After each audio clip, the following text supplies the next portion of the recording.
Thank you, Gabriella, and thank you, Thomas, Gwendol, and everyone here for having me here in Zurich. It's lovely to be here, even on a day like today. Let me also admit freely that it's nice not to be in the United States for a couple of days. Just leave it at that.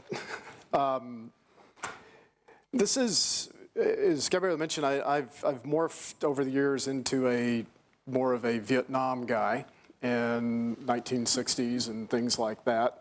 But I started my career 25 years ago in early US-Soviet relations, doing dissertation and 2 books out of that. And this conference was an opportunity to revisit that stuff. A couple of the speakers yesterday talked about going back to old research, and I'm right there with them. So it's been interesting looking at these issues again for this presentation.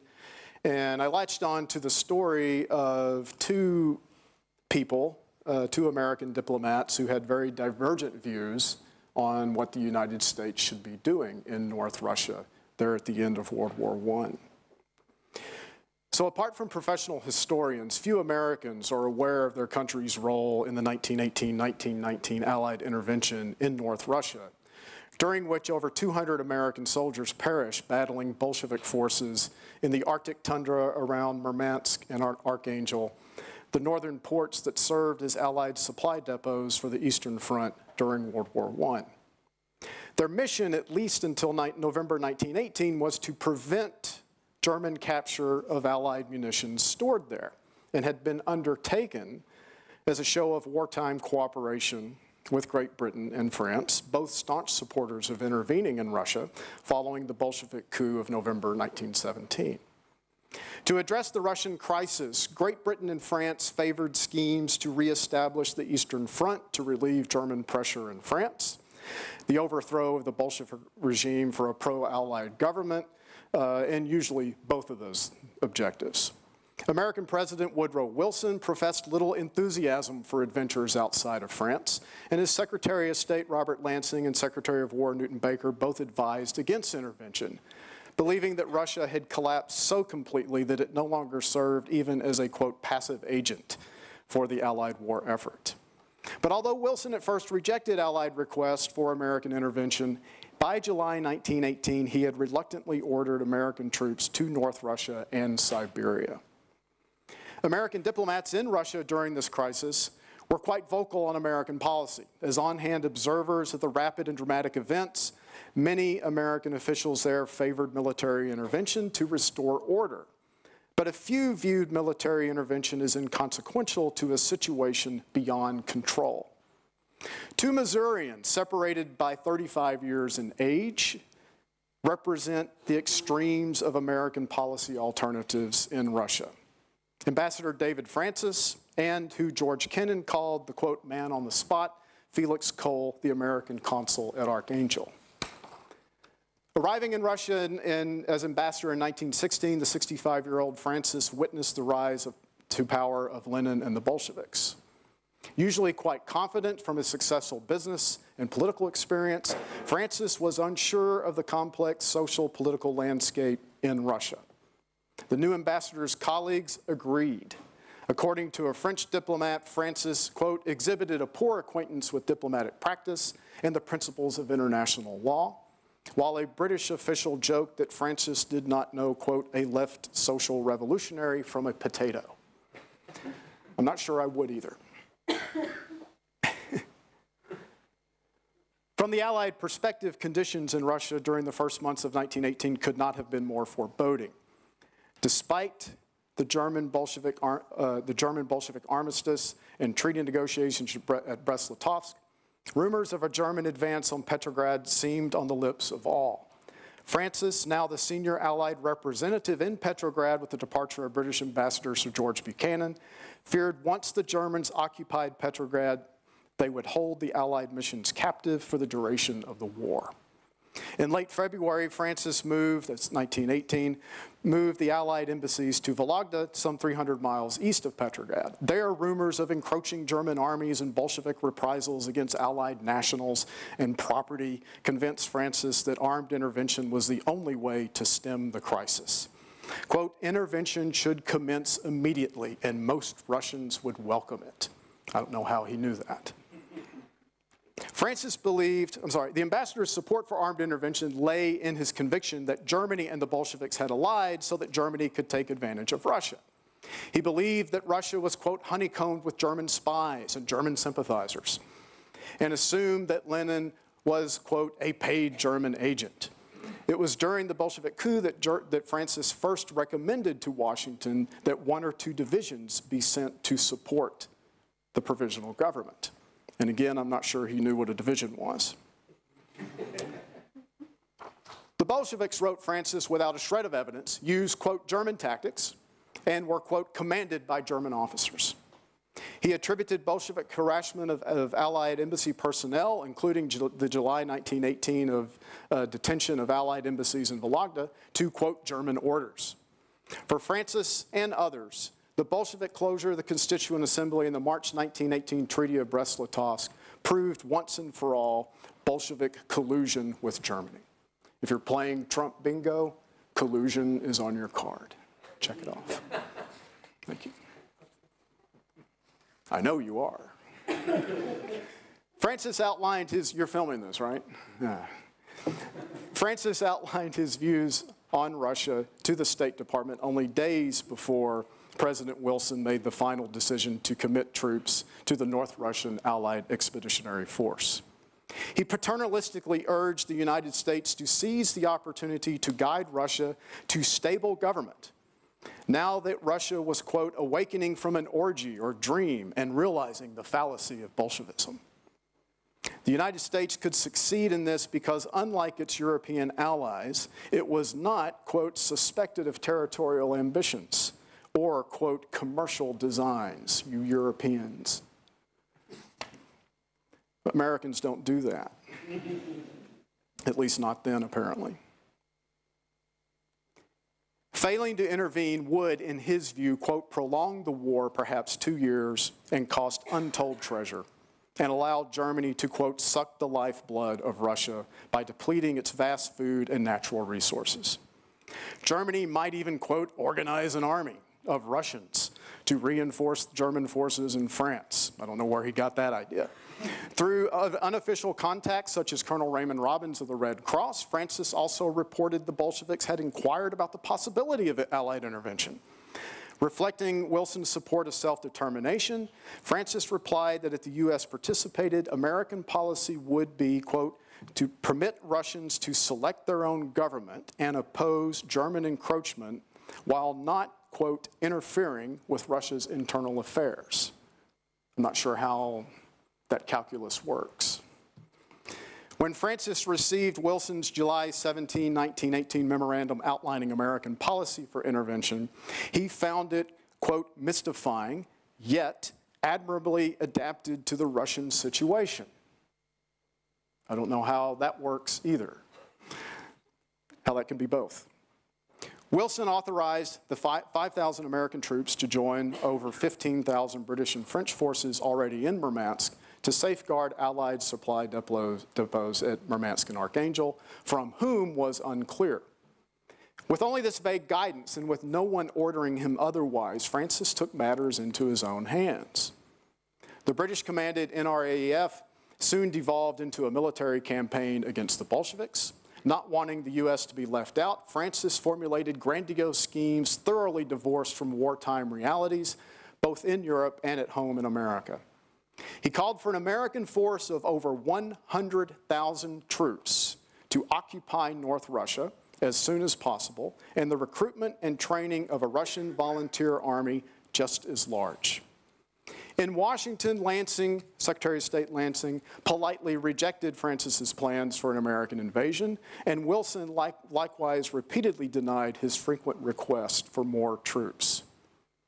When Francis publicly claimed that the United States was at war with the Bolsheviks, Lansing had to repudiate the statement publicly.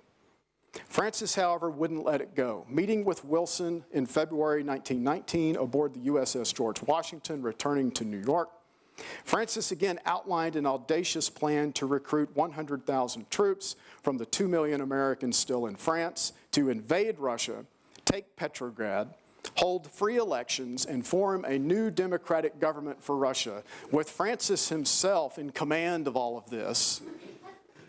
And upon entering Petrograd, Francis told Wilson he would address the Russian people personally, quote, disclaiming an intention of interfering with the internal affairs of Russia. He even believed France and Great Britain would contribute 100,000 troops each to the expedition. Wilson, not surprisingly, turned him down. If Wilson failed to endorse Francis's full-scale military intervention, neither did he support the more modest economic proposal of Felix Cole, our consul at Archangel. Also from Missouri, the 31-year-old Harvard-educated Cole had been in Russia since 1913, selling automobiles, working in publishing, journalism, and other jobs before joining the American embassy in Petrograd as a clerk in early 1916. Cole read and spoke Russian and married a Russian as well, and in late 1917 he was promoted consul at Archangel. Archangel left Cole discouraged, unimpressed with the various, quote, dishonest, pro-German, self-seeking governments that claimed authority in the North. Cole concluded that only the Russian middle class supported military intervention, and only then to, quote, restore their bank books. The only hope he found for the North was food and trade. The breakdown of transportation had left the North short of food normally shipped from the interior. British food shipments had kept the Archangel Soviet mostly friendly to the Allies, or at least to the British, while American inaction, in Cole's view, had left the U.S. with little influence. Food and trade, then, formed the core of Cole's policy recommendations for North Russia, which he outlined for Ambassador Francis on June 1st, 1918. Quote, we will profit more by using grain, sugar, and machinery, he began, than the use of 200,000 troops. Cole discounted military intervention as infeasible, noting the conditions in North Russia were, quote, unlike any others. An expedition could not simply occupy the ports. It had to drive deep into the interior, requiring enormous numbers of troops and supplies in a region with sparse and unreliable rail and roads. German forces had the advantage of interior lines. Cole reckoned the Allies would need 3 units to the Germans' 1 to protect vulnerable supply routes, especially the Murmansk Railway. But the bigger problem was the White Sea and Archangel. Frozen for half the year, once troops arrived, they would be trapped by the winter ice. Evacuation and resupply would be impossible until summer. Raising a volunteer force of Russians for Cole was also impossible, as they had already, quote, quit the war, and could not, quote, could be counted on to work for the Allies, as they cannot even work for themselves. Besides, Germany wouldn't bother with the North, but would instead focus on the, quote, nearest and most fruitful regions. It would be their ruin, he said, unless they come to the aid of the Bolsheviks against the Allies. Cole doubted Lenin was a German agent. If he were, then nothing would please him more than intervention, he said, which would drive the Bolsheviks into an open alliance with Germany. American participation, Cole reckoned, would place the U.S. in the same, quote, imperialist league as Germany in the eyes of the Russian people. The U.S. would lose, quote, our moral edge because we will have degraded ourselves to using the weapons of Germany, intervention, and force. It's kind of interesting hearing an American say that. Quote, realizing that Russians, quote, care more for food than Russia, more for sugar than independence, and more for bread than national pride, Cole argued that food could sway the Russian people. The North's empty stomach will bring them into the Allied camp if the offer be made. But food was only a short-term response. Cole proposed long-term economic programs to rebuild the Russian economy and industrial base, to recover from the war, as well as from the, quote, insane economic antics of the Bolsheviks. Cole urged recognizing no government in Russia, and instead that the U.S. should trade at will with whatever entities, including the Bolsheviks, to, quote, undermine German economic supremacy. The military intervention, on the other hand, would be pure folly. Concluded Cole, we will have sold our birthright in Russia for a mess of pottage. The birthright is the unlimited future of economic opportunity and friendship that could be had there, as well as a free democracy controlling untold riches. The pottage is the recovery of a few thousand tons of military hardware that we gave Russia because we didn't need it. The temporary control of some hundreds of square miles of forest and barren tundra. A front to further drain our none too great resources for war, and the thanks of a few politicians who have no constituents. Cole cabled his policy memorandum to Francis of Valogda, who, although he disagreed with it, forwarded it by mail pouch to Washington, which of course took several weeks, arriving well after Wilson had made his decision.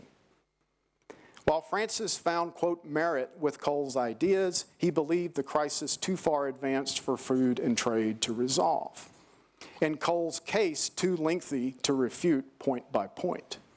In his brief reply, Francis related to Cole a conversation with a Bolshevik official who told Francis, quote, we admit we are a corpse, but no one has the courage to bury us. Francis replied to Cole, quote, sometimes a corpse becomes so putrid that it should be buried in the interest of the public health. In my judgment, that is the condition now.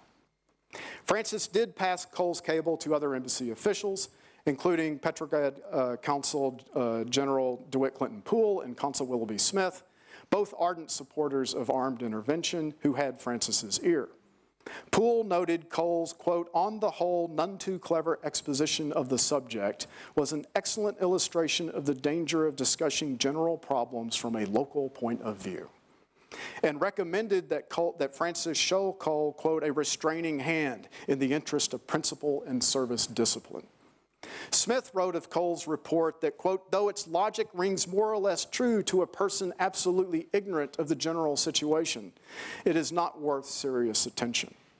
Smith chided Cole for his dissenting view and countered that thousands of Russian troops would rally to the Allies to defeat the Soviet army. I wonder if he's related to Paul Wolfowitz. Another consulate officer, somebody got that, good. Another consulate officer in Archangel, Shelby Strother, later warned Francis after the ambassador had left Russia that, quote, Cole is still down with British intelligence here as a Bolshevik. And that's important to understand in the 1919, early 1920s with the Red Scare and everything going on in the United States. Cole saw much of his concerns come to pass as Allied troops, Americans included, became trapped by the geostrategic conditions of which he had warned. Trapped by ice with a policy made irrelevant by the armistice of 1918, they battled resolute Bolshevik forces throughout the winter of 1918-1919. As soon as the White Sea thawed, they withdrew, leaving, among other things, over 200 dead American soldiers, and many British and French as well. The Germans never came. By the end of 1919, the Bolsheviks controlled North Russia. Cole was the last American diplomatic official to leave. And to conclude that after the Russian Civil War, this was a great quote, and back to our military attaches we were talking about earlier, the Italian military attaché to Petrograd offered the following indictment of the Allied diplomats in Russia. Quote, if we had put all of the Allied representatives there in a cauldron and boiled them up, not one drop of common sense would have come out of the boiler. If there was a drop of common sense, it might have belonged to Cole.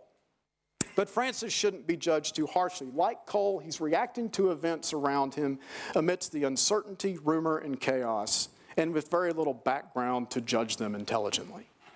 Both saw the situation through their clouded American lens, as well as their local lens. There was no clear path for the Americans in revolutionary Russia. Decades later, it's interesting, I just found this the other day, I'd forgotten about it. Decades later, in his oral history for Columbia University, DeWitt Poole, the consul in Petrograd, he did this in the 1960s, praised Cole as, quote, a very able officer whose argument against intervention was, quote, without doubt the best reasoned. Thank you.